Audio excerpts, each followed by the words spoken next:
Hello, everybody. Welcome back to the Chelsea Echo. And again, we are in studio settings because Dan decided to go on holiday with his wife for his honeymoon. And, you know, I can't say it's pathetic because I like Nick, and Nick also scares me, and she's a lovely person, and please don't hurt me. And I hope you're having a wonderful time at Disney. So I had to draft in a guest. Once again, ladies and gentlemen, welcome back to the Chelsea Echo. Mr. Joey Knight. What's He's that here. in? Round of applause. Yay. Everyone clap. Cheers. Everyone clap. I clap myself. Everyone clap. Do you know what? That's One thing really- I've never done? Go on. I've never picked a honeymoon over Chelsea. Oh, it's wild, isn't it? Mm. Imagine that. It's Real Sociedad. Where is the honeymoon, by the way? They're going to Orlando. Lovely. They're doing Universal, Disney, having a great time. I want to do that. Disneyland Paris, I think, is the furthest I could stretch to because getting kids on a plane, it's a bit awkward. Yeah, I mean, Disney. We did Orlando when I finished my GCSEs, Lovely. and we took my little brother. He was 3 or 4 at the time. That was really cool. Like Disney was great. That your excuse, is it? Yeah. Well, Yeah. I had a good time anyway. Trust me, there's a younger brother. Honestly, it's not that I wanted to go there. I didn't have to Mickey Mouse ears on. I wanted to go. Okay, I will admit that, but it was cooler taking him. Because Favourite Disney character? I'm a Pixar guy now. Mr. Incredible has to be. I think it's Nice. safe and simple. Go there, or Sully. Yep. That's kind of what it is. But I mean, what about you? What's yours? Ham from Toy Story. Ham's. You know Ham? Ham's class. Yeah. Ham is. Got some good banter in there. Is it Ray Romano that does the voice of Ham? It may well He does- have he been or does- be, yeah. He does Ham, he does the Yeti, Yeah, and he does Mac. right. And I figured this out a few weeks ago, right? Did you know that Barack Obama, Kermit the Frog, and Ray Romano are all in the same vocal range of your mouth? Really? Yeah. What, have you done impressions of them then? That was what I was hoping you'd done. Come on. Okay, so basically, this is Ray Romano, right at the back of your throat, right here. So like, That's and pretty good. This is where he talks like, "Welcome to the Himalayas, snow cone," and you got that, and then you go, if you got Ray Romano here, you come a little bit further forward, it becomes Kermit the Frog, right Yeah. here with Miss Piggy down there. Then you bring right to the front of your mouth and talk like this with your hand in place. You sound like Barack Obama. Very talented. Very, very good. I can't do any impressions. Every time I try and do one, it just comes back to the same place. I try and do an impression of Brian sometimes, and it ends Go on. up sound. Do it. No, I can't. Do it. Luke, right? No, I can't do it. What's going on, everyone? It's the true Geordie. Yeah, you're better than me. I can't do it. Yeah, I'd be terrified to do it in front of Brian. Yeah. So please don't hurt me. Yeah, that's my thing. I like doing impersonations. I nailed Donald Trump. I got right. Okay, before we even get You did a good Donald Trump when we were in the pub the other day, I think. Well, yeah. I nailed it even more, and I've now got a story to go with it. No. So I don't know if you know Cam Fitz, who does like a lot of the skits and the reels on Instagram. Right. We had a shoot the other week, and everyone kind of left after us. Me and him, like he lives in Brighton, I was in Tunbridge Wells. Like we're in London. Like, right, do you know what? Like we got nothing else for the rest of the day. Let's go to the pub, have a few drinks. We then basically went to this place, had some lunch, had a few drinks at a couple of pubs, and then we found this. Basically, the HMS Belfast's got like a sun terrace. Nice. And it's lovely. Like it's literally right on the Thames, overlooks the river. You've got Tower Bridge in front of you. But we were quite pissed, so rather than really appreciating that, we just started speaking to each other like Donald Trump the whole time. So we just started going, Donald, hello, Donald, what would you like to drink, Donald? Donald, what would you like? I will have a Negroni, Donald. This was definitely after a few beers. This is literally, we were literally on the tube there, but going, Donald, where are you going, Donald? There's all these people that are going, what the fuck are these two doing? And then we just kept doing it, whatever. And then this woman like sat next to us, Canadian woman, was like, "Oh, Mom, you guys are so funny. Oh, can I get you a drink? I'd love to sit and chat with you." I was like, "Oh yeah, great, cool." So got chatting. It came on to what we do. She works in PR. Mm. She worked as the PR for the Bin Laden family. She didn't do a very good job. I was a bit like, how does that work? Like, what's going on here? It's like, well, funny you should say that. This is the situation. I would have had so many questions for that witness. I'm not gonna lie. When she said it in my head, I was like, "Oh my god, I can't wait to tell Joey." I was just like, I cannot wait to say. I was like, "Do I text him or do I get the look on his face when he sat?" Right I next want to to me? know whether or not he was a big fan of the song Poker Face, because there was a lot of rumours. What it was the family. I don't think she looked after him specifically, but it was kind of a case. She was like, he was the black sheep of the family. Like, yeah, no fucking shit. Yeah. It's like we. He's just sitting there. It's like, what are you doing? I said, I got bored and decided to fly 2 planes into buildings. Like, why? I see something funny about Bin Laden, right? There's not much funny about him. Sorry, I was going to say that's not a lie. Yeah, no, we're not about him. But basically, you know how mums just say stuff sometimes. You look at them and think, Did that just come out of your mouth? What? My mum basically went to me, well, we were talking about him, and she went, oh, awful man. Yeah. Such a shame because he has beautiful eyes. And I went, what?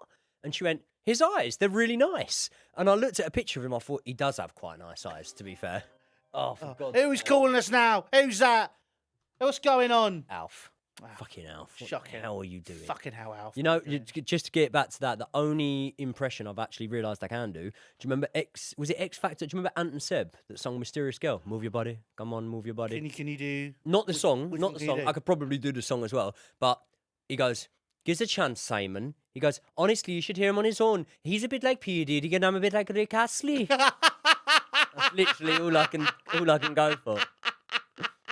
I still remember seeing that the first day it came out. I was like, what is this? Yeah. That is wild. Speaking of things that are wild, we should probably start talking about Chelsea. Yep. And I've taken a week off because Dan was on holiday and we had a good time. I thought, do you know what? No, we need to fill the gaps, we need to get the ball rolling. And a lot has happened since you and I last spoke. When we did the last episode, we finished recording. Morgan Rogers got announced. Yep. Big signing. That's a huge signing. Since then, we've had the countdown to Enzo Fernandez, which is happening as we record. 15 minutes plus 3 hours. 3 and a bit hours. No, 2 and a bit hours. 15 at 2. Yeah, there you go. 15 Math magician over here. 15 out of 2. 2 hours, 15 minutes. Definitely get my highest grade at GCSE in maths. But, you know, we've got that going on, so we're going to talk about that. Liam Delap potentially going to Como. You know, maybe there's a little thing going on there. Bit something. of a backhander, I reckon. Yeah, could be there. And, of course, Real Sociedad. We won't dive too much into that because pre-season and rule of thumb. Really? I've prepped loads on Sociedad. I've got their best players, you know, I've got all the underlying stats. It's got Oriol Zabal, Yeah. the guy that won the World Cup for Spain. He's Yeah, the only one yeah. I really know. Yeah. I also know David Moyes was the manager there at one point. Yeah, he was. I remember that. Yeah. David Moyes manager was that. And Xabi Alonso played for him. He Started did. off there, yeah? He did. Yeah. I think that's why they did the thing last year. Well, do you remember the first summer with Maresca we played Inter? Yep.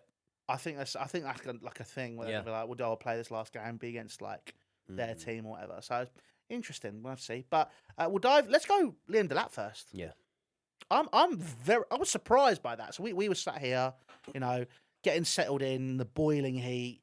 You know, we were just deciding what we're going to do. We had these amazing things, by the way, which you put them in water, right, and they go cold. It's like, honestly. And but it's not that they go cold because everything goes cold when you put it under a tap. These bad boys stay cold. Yeah, it's true. You know what I mean? Should just do the rest of the podcast. Should we just keep on like this? I actually think we should. Yeah. Like, I think the clips will be more interesting. People are like, what are these two doing? So we don't know. Why not? I look a bit like my namesake, Florence Nightingale. I mean, to be honest, I don't know. The look's going all right for me. I'm going to put that on the back of the neck, actually. It's like, do you know, I feel like I'm like a shepherd in the school play. Yeah. Sticking the teeth Who out did you on play here. in the school play? Joseph, mate, obviously. Really? I was top boy. I was the conductor. I don't know what the play was, but you know the one that goes da da da da da da da da da da da. You know that song? It's an old school play. Yeah, I mean, I was talking about the nativity. Yeah, but my role I got at a school play, which is probably the biggest role I've ever received. And we actually had to have a sit down and have a discussion about it because they're a bit worried about me. I got cast as Horton the elephant in Horton Who's a Who. Right. And they're like, are you sure you want to do that? Yeah. Is that politically correct? And I kind of sat there. I knew exactly what they were angling for. Yeah. And I wanted to make it feel as awkward as possible. I was like, what do you mean by that? Do you want to elaborate on that, please? And I got this like 35-year-old woman squirming in front of a 17-year-old. Yeah. I've been prepping for this shit since the womb. Trust me, I'm on it. Let's get that done. But let's talk about Liam Delap. Yes. Como. Offer going in for him. Where's your head at with that? Happy. Listen, however, how do I put this that doesn't just sound awful? However it comes, I want him to leave the club. I believe, are they put an offer in for an actual, or do they want to loan him? Let's have a look. Because I don't know this. So my gut instinct straight away would be, well, surely they're looking to loan Liam Delap. Maybe sometimes you get a 3 million fee or something like that.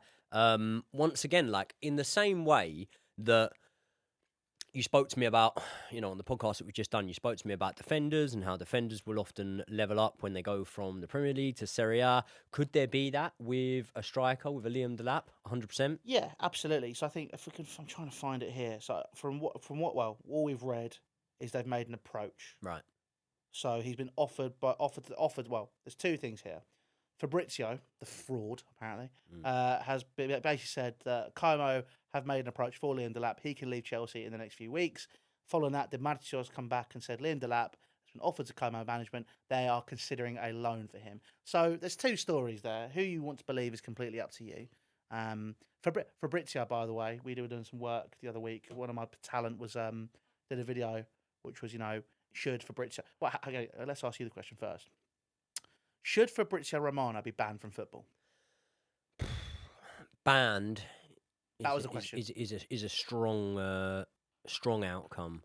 Don't want to speak too soon because I could, lay some ground rules here and then break them myself and end up getting banned. But should he be the messiah of transfers and who people go to for their information? Probably not. No. I've seen Here We Goes on 2 Chelsea players from Romano, whether it was leaving or incoming into the club, that have been completely wrong. There was that Samu Amordion, that was the big one, wasn't it? Yeah. 90 million quid we were going to pay for him. Yeah, from Porto, I believe it was at the time. I think he moved to Porto. He moved to Porto instead, yeah.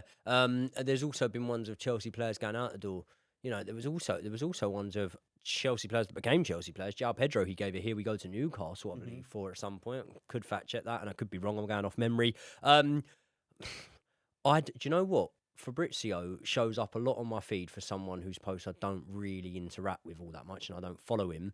And obviously, of recent, there's been some howlers in there. So. Yeah, I mean, should people stop looking at him as if his word's gospel? Maybe so, but banned, not sure. So, that's kind of what people were saying in that video, right? Same things like, well, maybe you should be doing certain things, whatever, right? This guy, bear in mind, had 21,000 followers, right? Fabrizio's writing a paragraph in his comment section and having a go at him. Really? And obviously that was the Pletigar stuff happened as well. So like, that happens. Pletigar happens. Like, if you had that many followers, why do you care? Like if you look at it, if you kind of go, so why would you do that? So for me, it's just completely illogical. But yeah, banned, maybe a strong word. Pivot to what you actually should be in the industry. Yes, I think that is the case. But Fabrizio Romano impression.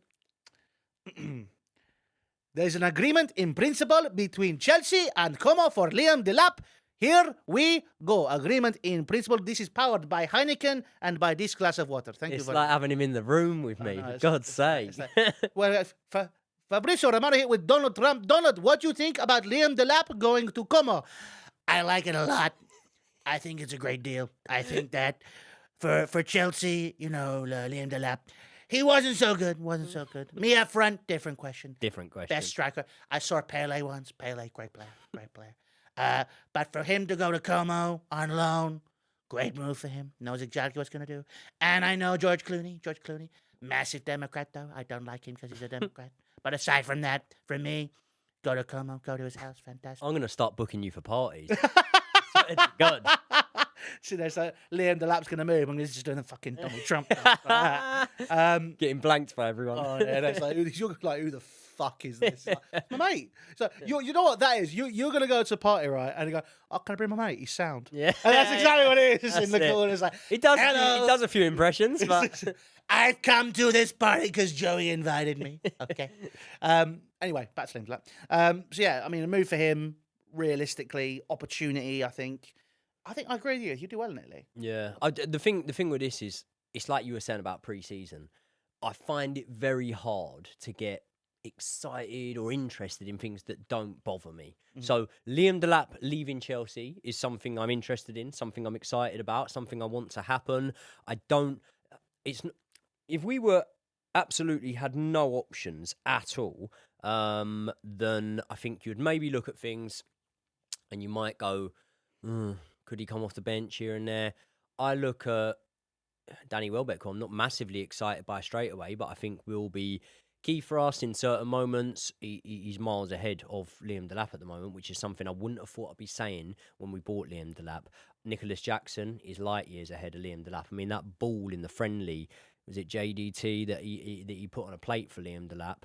That was something that I thought it was a bit criminal for Liam Delap to miss that one. I think I would have fancied myself at scoring it, and I'm absolutely rubbish. And I just don't see the level up there that is required to really even be a player that I want to come on off the bench. The thing is, whenever I see him come on, and I'm not just on about pre-season, by the way, whenever I see him come on, our performance as a whole kind of stagnates and dies down. So I think it's important for him now, not only on the pitch, but also for his mentality, for the fact that it's not nice to talk negatively about players, and I completely understand that. I think it's important for him to get a move, go revitalise yourself, because of the way that we can be, and I include myself in this as English fans. I think it's important for him to step away from the noise a little bit, go somewhere where he can build back up, and then come back to England, and maybe we'll sell him on. Maybe we'll have a sell-on clause for him if he moves on there, something like that. Give him a decent price of a sell-on clause, because Como are going to be a selling club. I don't think that they're going to be able to keep all of their best talent. If he becomes one of the better ones, then maybe someone will give him a fee somewhere along the way, that if we have a clause in there, we can make our money back. But I'm not ultimately that bothered. No, I'd say that's very fair. I think the thing with Liam Delap is, yeah, I was very excited when he joined. I thought we were going to get a really, really good player out of him. But yeah, one Premier League goal, I get he maybe scored a couple of goals in other competitions and all that sort of stuff. But one Premier League goal isn't really enough for you to sit there and go, do you know what? He's someone who can really make a difference. And I think the problem with him as well is I feel that he seems to maybe enjoy his persona as a bit of a thug a little bit too much. I think you look at how Diego Costa managed it, or you look at Drogba. I know these are light years ahead of them as players, right? They did have a thuggish element to their game, but they managed it correctly. Yeah.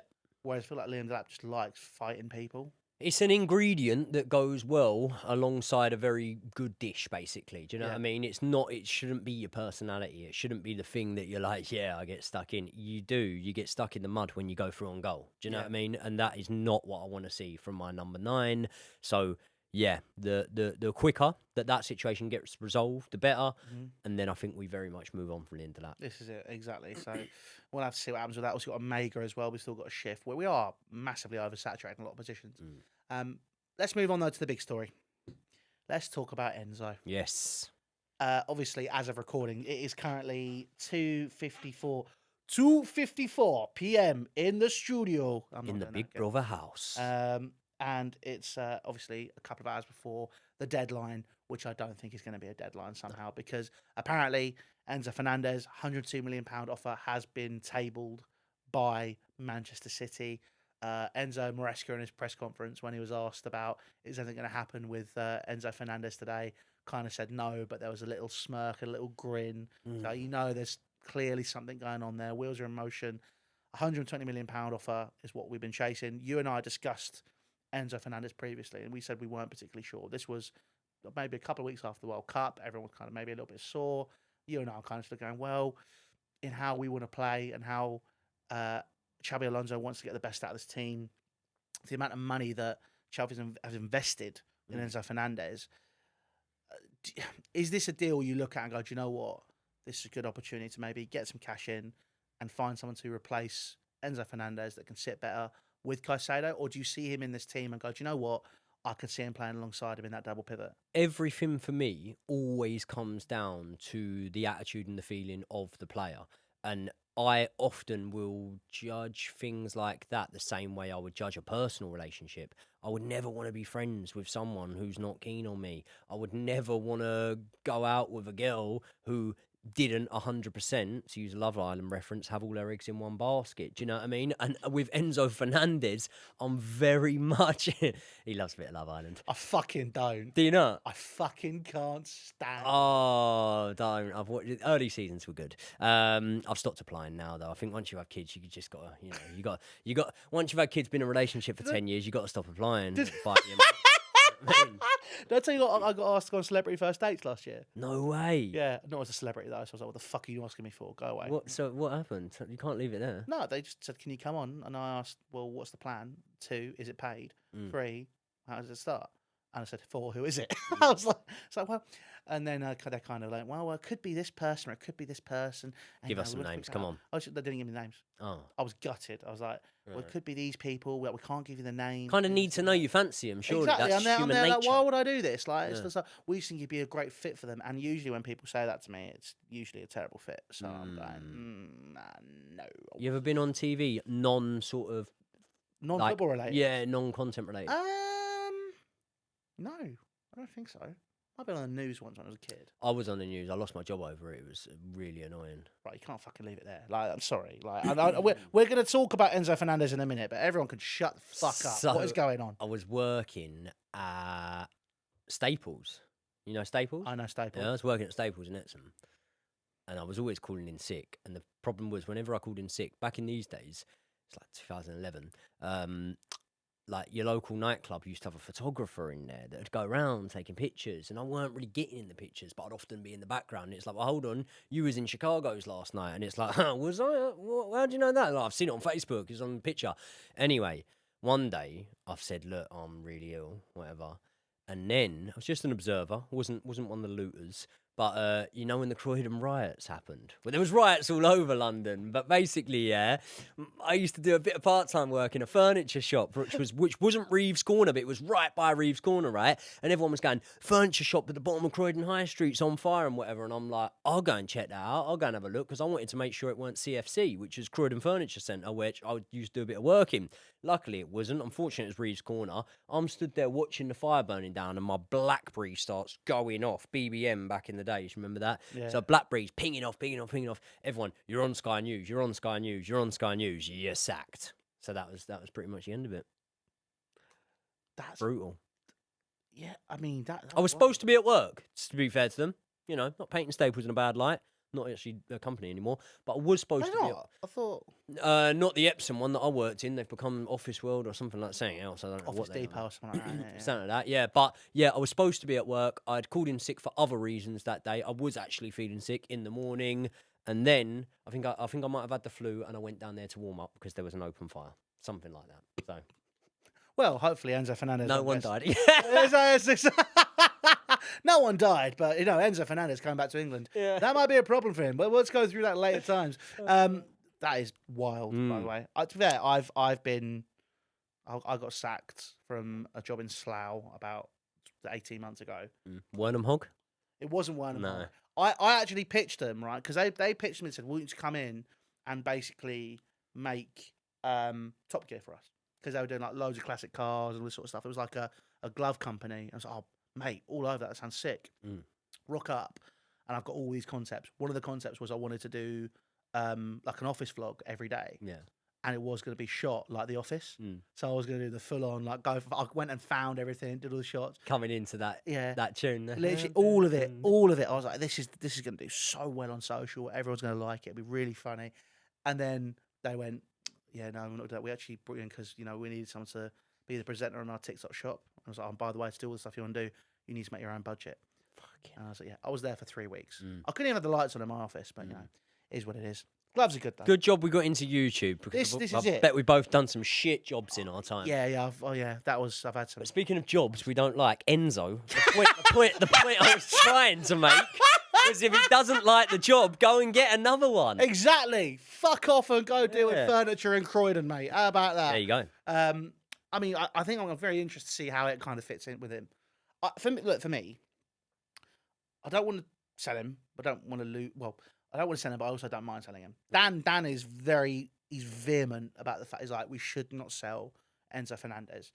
You know, we were talking about João Pedro on your pod, and we were saying, well, realistically, if you're going to shift on certain players, you need to guarantee that you're going to have certain goals, whatever it is, and all that sort of stuff. We talked about João Pedro coming in and Jackson going out and all that sort of stuff, blah, blah, blah, blah. 20 goals and assists, you need a guarantee. Like a guarantee that you're going to replace those. Yep. And I look further up the pitch and I go, I think Morgan Rogers has good seasons, but he needs to bed into the team. Nicholas Jackson, 10 goals. Okay, so that's the goals gone. So now I need to really find 10 assists. Can you get 10 assists somewhere? Well, Cole Palmer needs to up his game. Can he do that? Do we know? Law of averages would say Cole Palmer does up his game. Law of averages would say that Morgan Rogers, if he stays fit, does finish the season with at least 15 goal contributions, you would imagine. 7 goals, 7 assists. I think that's unoptimistic for a player that cost around 100 million or whatever. I think law of averages would say to you that the goals will come from other areas. Now, listen, I'll lay my cards on the table. I wasn't someone that wanted to lose Enzo Fernandez, but the exact same way that I said to you, if a girl didn't want to be with me, I wouldn't want to be with them. I wouldn't want to try and make things work. And I think that to an extent, Chelsea have tried to make things work. Say, for example, this girl that doesn't want to be with you, she goes, hate your hair long, you go and shave it off. It's not like you haven't made an effort. Enzo Fernandez wanted better class around him. We went and did that without actually him having to change teams. I understand that we lost Kukurao, but no one can deny that this team is a level up on last season. Absolutely. There's a lot to be excited about. There's more chance that Chelsea finish in the Champions League spot and even potentially, I don't want to say it too loud, but challenge for a title this season than I think there has been in any season gone by. Yeah, well, I mean, the challenge for the title, we'll definitely have to talk about that. More chance of it, I'm saying. I'm not saying they're going to do it. I'm saying there's more chance of it. Yeah, okay, fine, all right. And they are going to do it. We'll win it. Okay, there's a clip. Thank you very much. There you go. But I think the thing with Enzo Fernandez is you can't play him further up the pitch because the options we have there already now. Mm-hmm. So then you look into that midfield, and it's proven that double pivot doesn't work. Yep. Caicedo, we tried it for 2 years, didn't get anywhere. He doesn't have the mobility for it, and like I said, he doesn't want to be here. Mm. So, I mean, if the £102 million thing was correct, because obviously it can't come out from a couple of sources, but maybe not as reliable, there's 18 million gap there. Yep. We'll find a middle ground. Do you not think, like, I feel like there is a little bit of flexing from the board sometimes when it comes to these things, and I feel like maybe for the first time I would agree with the board if they were to sit there and say, no, whether it's 1 mil more or ideally, 3 mil or something like that, 4 mil, whatever it works out as, they got to pay more for Enzo than they pay for Elliot Anderson. You've got to. You can't be getting Enzo cheaper than you got Elliot Anderson for. That's true. Elliot Anderson, great player. I would have loved to have him. An overspend. Huge overspend. That is the cold hard truth of it. And not hopefully from an England perspective, but not really that bothered about that. Maybe by the end of the season he proves us wrong, but that was an overspend. If you're in the business of overspending, come and overspend on our boy. And do you know what as well? Like, this ain't Pep trying to sign Enzo Fernandez. This is Enzo Maresca trying to sign Enzo Fernandez.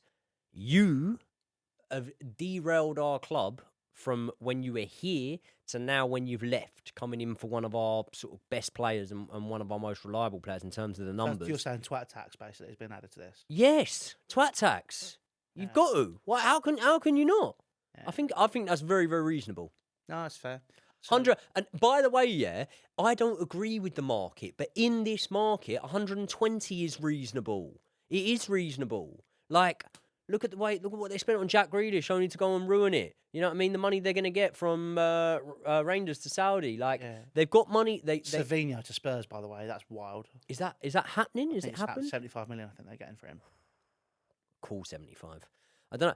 Spurs, going off subject, Spurs needs to sign a number 9. They need to sign a number 9. If you keep spending all this money, and brilliant. Listen, I'm a little bit fearful of you, but until you sign someone that's actually going to put the ball in the back of the net, other than Richarlison and Solanke, you're not going to really get anywhere above 5th, in my opinion. It's true. Well, the thing is that I know someone that can speak to Wood Green.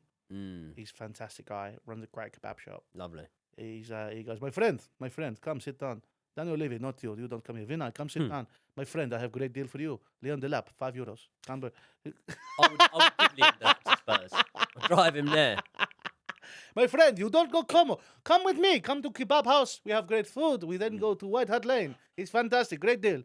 I was cacking it when I was hearing about Nicholas Jackson being interest of Spurs because he knows how to score. He knows how to score at 3-point lane. This is it. I mean, that's the problem. So we got but he's not going now, which is good. So we'll have to see what happens. But yeah, Enzo Fernandez, 120 million, twat tax, all of that taken into account.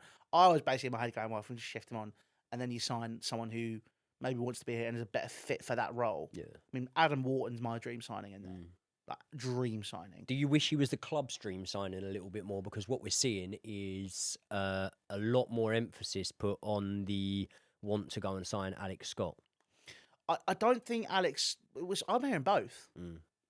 I mean, Alex Nice. Scott for 75 million quid. Wharton's, I think, no, he was 85 they wanted, and they want 100 million for Adam Wharton. Adam Wharton for 15 million pounds more is a far better player for that position. He seems like more of a fit to go next to Caicedo. Exactly. Although I'm not writing off the potential that Alex Scott would come in and do well next to Caicedo, but in terms of hit the ground running, I feel like that is the one that I would go with as well. You can just very much, like we talk about Reece and Caicedo, I think that in a very different way and a way that's more reliable in terms of the fitness and whatnot, as much as I love Reece, having Caicedo challenging, winning balls in there, nipping stuff out, and then all of a sudden he puts it onto Adam Wharton, that's who your ball's getting progressed off. I think that passing range makes him a more suitable candidate for me. And it's the physicality as well. It's what everything Enzo doesn't have in terms of physicality, where he's not very mobile either. Adam Wharton has it all. And I go, oh, well, he maybe can't ping a pass as far. We were talking about Levi Colwell. We were talking about Reece. We were talking about these players that Chelsea have available in their starting 11 now that can progress the ball. And if Adam Wharton's going to be the one with Caicedo who's just going to mop it up in the middle of the park, in a good 3-4-3, that's what you need. And the judgment of timing of when to be physical. It sounds like I'm sticking the knife in on Enzo here. I'm not. But, I mean... I am. World Cup final. Yeah. World Cup final, like, that judgment was so poor. And he's consistently so poor at that. He's consistently poor. But this thing, I think, look, if City come in, I think the one thing which people will argue is, okay, well, are you going to strengthen Manchester City? Is that something you want to do? And I'll be like, well, to be frank with you, I mean, I don't think he's going to make them that much stronger.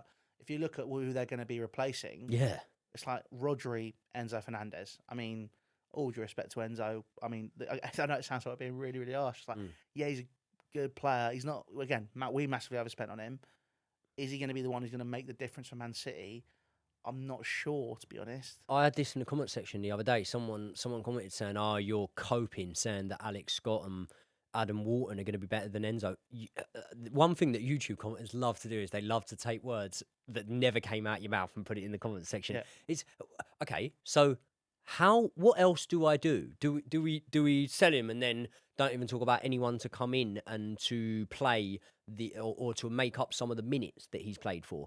We're not necessarily saying this guy's going to replace him. This guy's so much better than him. What we're saying is, if he goes, then do we want to rely on two players who, although we like them and love them in terms of our captain, Reece James, they are very injury prone in Reece James and Romeo Lavia to come in there and to share the minutes between them, one of them to hopefully stay fit and to flourish? Or do we look at the fact that we'll have had a good chunk of money and do we go and reinvest it in someone who may not be a like for like, but time has told us for the last 3 seasons or so, you might not need a like for like. You might need a different profile in there that overall makes the team a better collective. And that's what I think could very much happen. No, I agree. And I think that's the case. Because you think if with Enzo Fernandez, you've got to try and build the team around him. And to be honest, he's not a player I want to build a team around. No. So is it happy if he goes, happy if he stays? Or are you leaning more towards, do you know what, this has dragged on somewhat begrudgingly, let's get a deal done for him? I'm begrudging. Yeah, I'm kind of in that boat. He doesn't want to be here. Yeah. If you don't want to be here, then look, I appreciate he's a very good player. I can see the value he brings to the team, but if you don't want to be here, it's just going to be an opportunity for things to go wrong.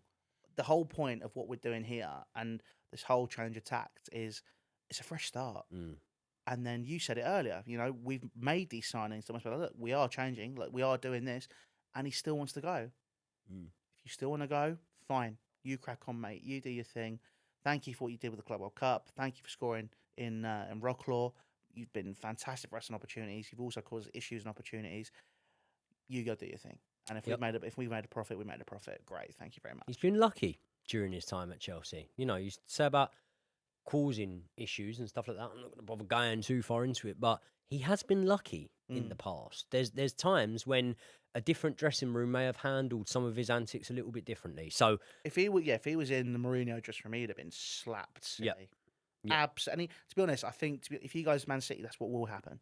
Which maybe is what he needs, and we may see a player if he does go Man City and he gets that slap around the ear that becomes this next level player. But I'm not gonna lie, based on what I'm seeing from Enzo Maresca, I'm seeing the same Enzo Maresca we saw at Chelsea, where fantastic what he did tactically, but in terms of uniting people and getting people excited and getting people behind you.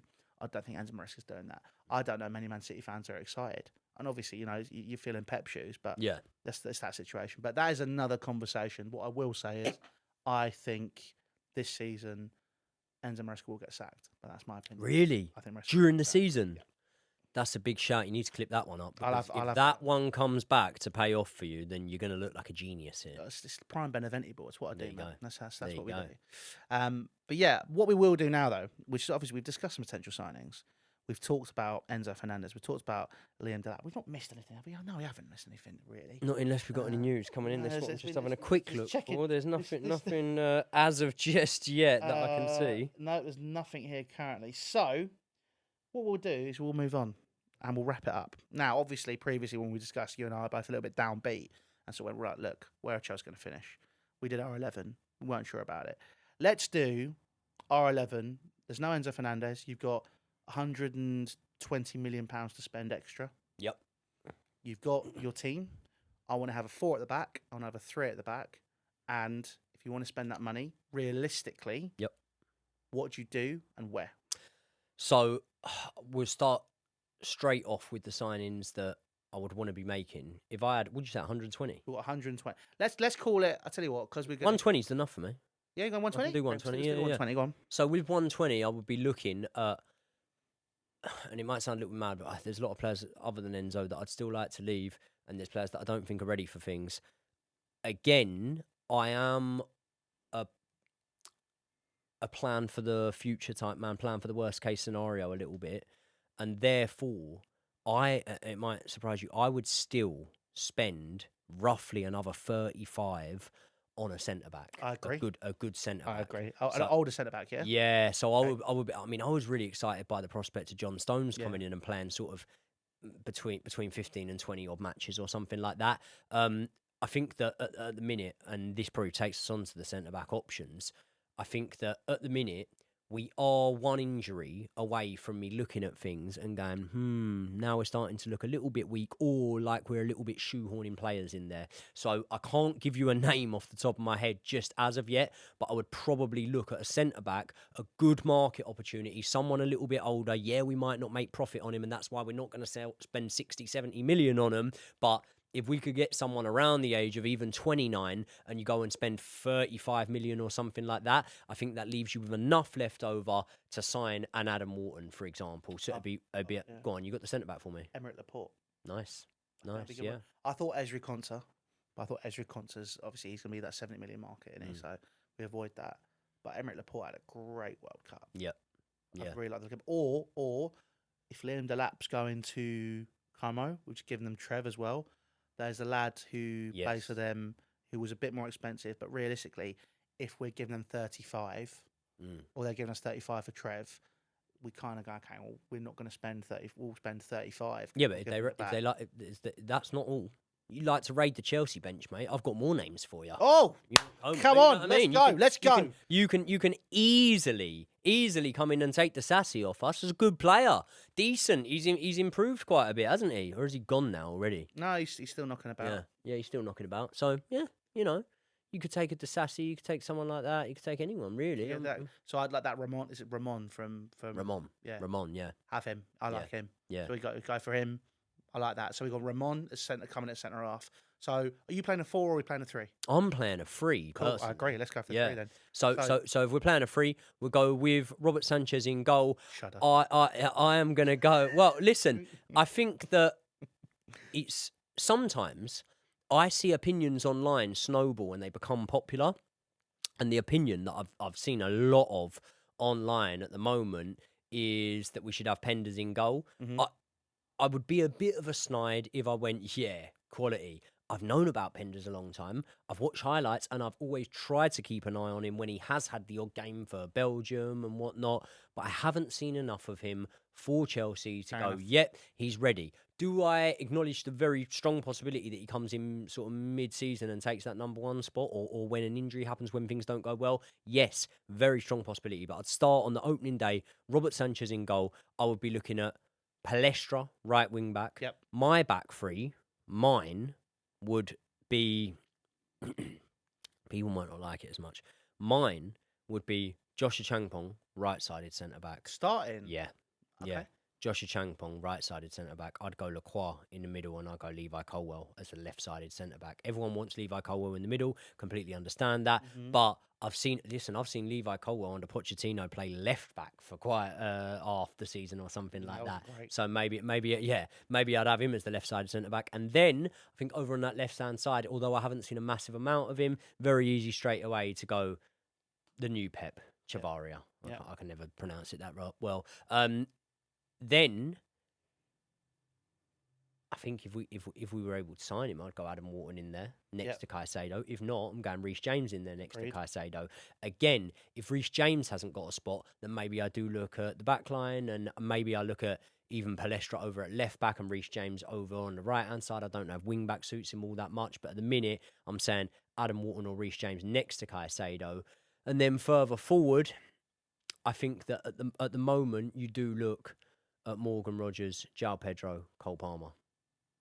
I don't dispute that. That's pretty much exactly what I do. From an attacking aspect, the 4 gets more attacking players in there, and then you can look at having an Esteban in the starting lineup or something like that.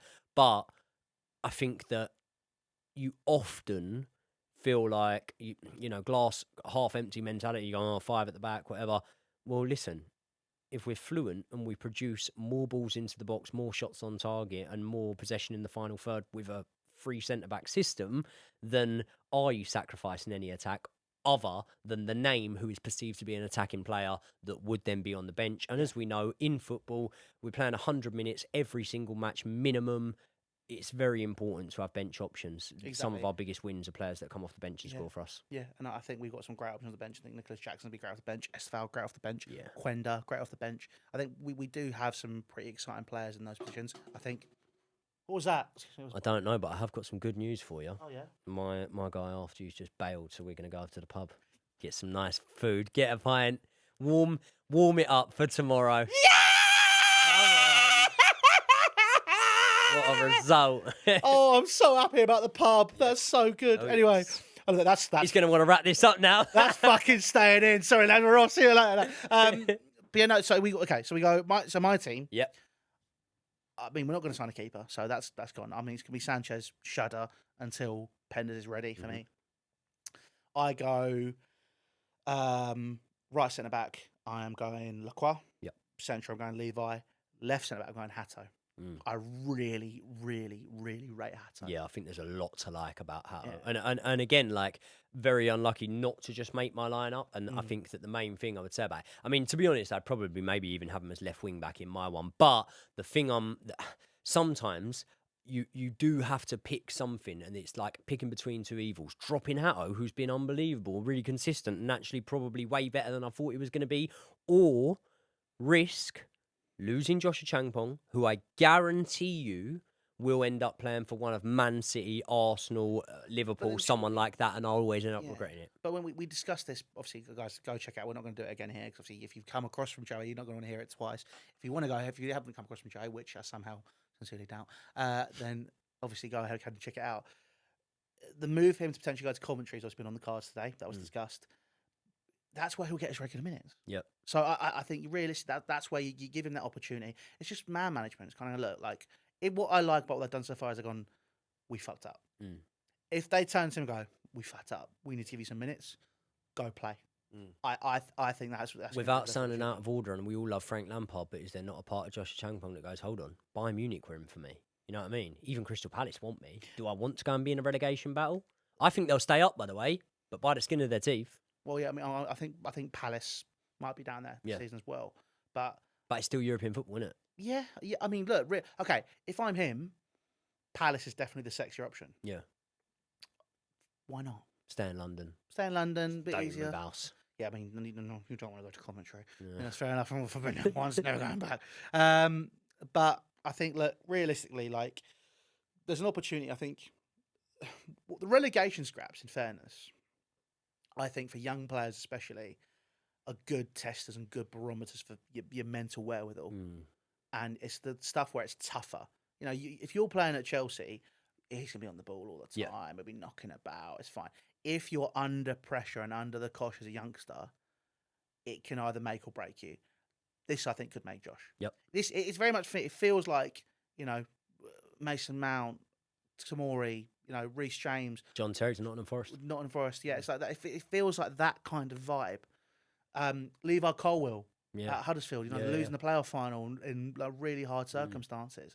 Even at Brighton, like when Levi Colwill was at Brighton, that wasn't when we were expecting them to go and finish around the European spots. That's when you genuinely expected them to be in a relegation battle. This is it, and I think he's that sort of player where it's like, well, if he can move and he can glide. I mean, I'm not gonna lie, Brighton would be a great move for him on loan. Yeah. But just to reinforce Brighton fans that do watch this show, because I know you like to hate me. Guess what? He's not your fucking player, just like Levi Colwill wasn't. All right. There you go. So learn some fucking manners. Remember your place. Aside from that, we'll move back into I don't like Brighton fans. They annoy me. The funny thing is, I love how we're saying he's not your fucking player over Levi Colwill. We've treated so many of their players like they were our players. The food chain. That's what it's called. Yeah. Oh dear Lord! Imagine having you ground in the middle of a field. Come on, mate. It is a weird place. Brighton's a lovely city, by the way. I like Brighton. Yeah. Going downhill. The club, yeah, I mean, the club is... Just throwing daggers in there. No, I like Brighton. I love Brighton, but he's going a little bit downhill. But yeah, overall, yeah, I think for me, I'd like to see him get regular minutes. Hence why I'd loan him. I'd sign that Ramon guy. I think then you got someone who can come in as that capable deputy. Drive Wallace Fofana to the airport and say, go wherever the fuck you want. Not just capable deputy, but also someone that I feel has a bit of spite as well. Yeah. You want those sort of players. Yeah. And I think, dream scenario, he's still playing, may as well, for signing pensioners. So get Thiago back. But, obviously that's not going to happen. But Can't he? Cut price deal. Next to Caicedo for the season. I don't hate it, I don't hate it.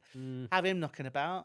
But I mean, look, like realistically, you go with that. I'd sign the centre half. I'd sign Adam Wharton, definitely. The battle in my back three. So we go Sanchez, then we go Lacroix, Colwill, Hatto, Pep Chavaria, Palestra, and then I'd go for Wharton, and I'd go for Caicedo. The reason I haven't said Reece is purely because I'm treating him as a nice bonus. Yeah, manage your expectations on him. Yeah. It has just triggered my mind there, though, when you were saying about going and signing Adam Wharton.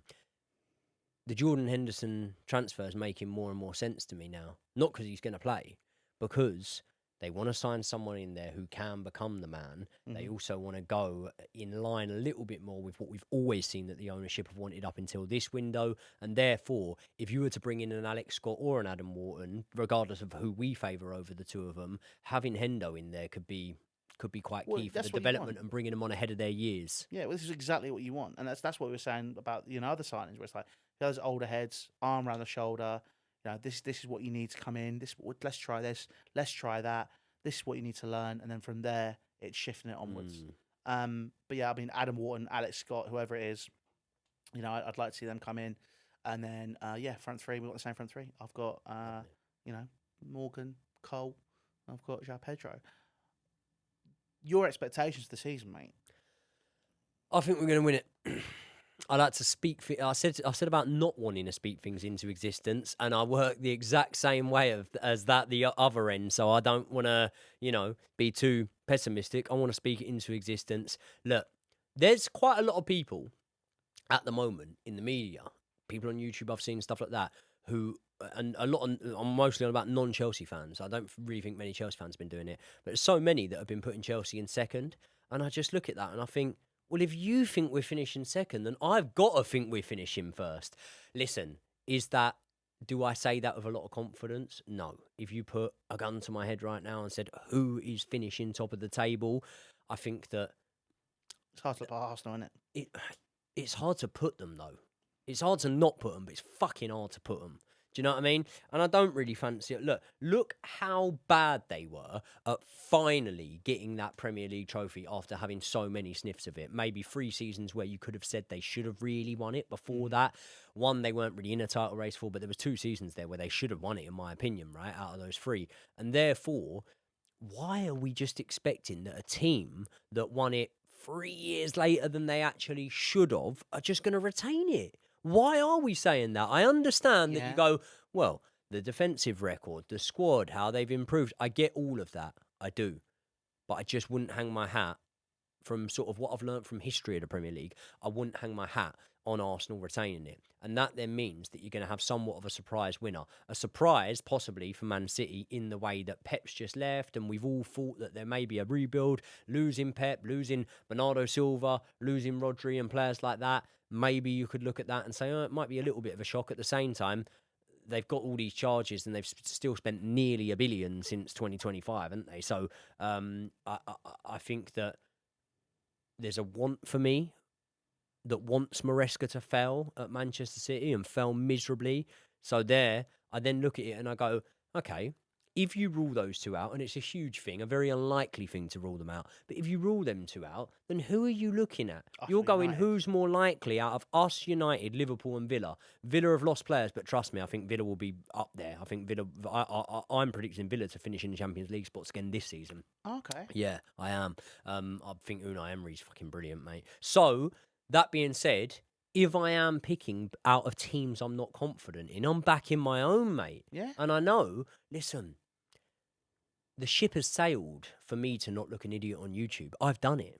Yeah? We've both been there, done that, got the t-shirt. I've been there, done it, got the t-shirt, mate. I'm already a YouTube idiot. So why not be one that's got a ticket in the raffle for at the end of the season to look like a genius? Because I said Chelsea were going to win it. So Chelsea are going to win it, ladies and gentlemen. And I'm going to be there for it. Okay, so I'm going for Arsenal to win it.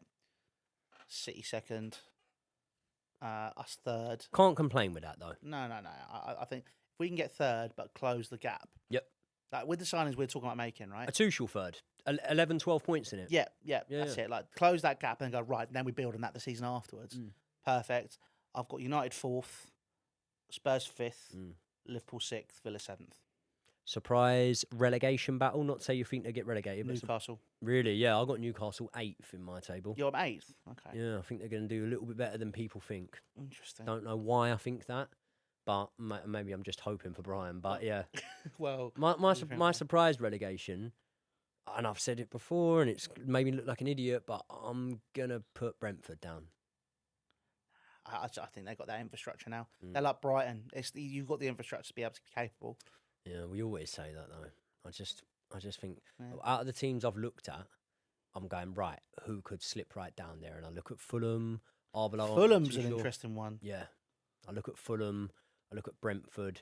And I think there was one more team in there I was kind of looking at. I think it could well have been Crystal Palace due to the fact that new manager coming in now, European football. But yeah, the team that another surprise team to kind of do well this season, I think that Nottingham Forest will do way better than they did before. Yeah, I think that'll be fine this year. I think Glasner's going to do an amazing job there. Yeah. I mean, he's probably... I've got one of the 3 coming up, or Glasner, to be the first manager to be sacked. Glasner's because Marinakis is trigger happy with it, yeah. So let's see what happens. But guys, obviously, let us know all your thoughts about those predictions and all that good stuff down in the comments section below. I'm sure actually me and Joe will probably do one of those at some point. 100%. And go, right, let's actually do predictions, get it sorted, and then we'll come back and revisit it when we look like tits at the end of the season. It is what it is, though. But anyway, it'll be long before the end of the season. It'll be like game week 2, the first midweek game of the season. Oh, that didn't age well. This got horribly wrong. But anyway, guys, if you have enjoyed the show, if you enjoyed impersonations, talking about Osama bin Laden's PR, talking about signings that you could make, all that good stuff. If you are new here, please do hit the sub down below. There's lots more of this coming over the course of the season because it is fucking batshit mental over here, and that's what we do. Obviously, if you aren't new here, but you haven't subscribed to Joey yet, or you watch Joey and don't subscribe, head across and do that as well. If you're listening on audio platforms, 5-star review really does help as well. And if you aren't listening on audio platforms, you can go and do that when you are on the go, because not all of us can afford YouTube Premium. But aside from that, guys, I've been Louis. This has been Mr. Joey Knight filling in for Daniel Childs, and we will see you next time. Ta-da.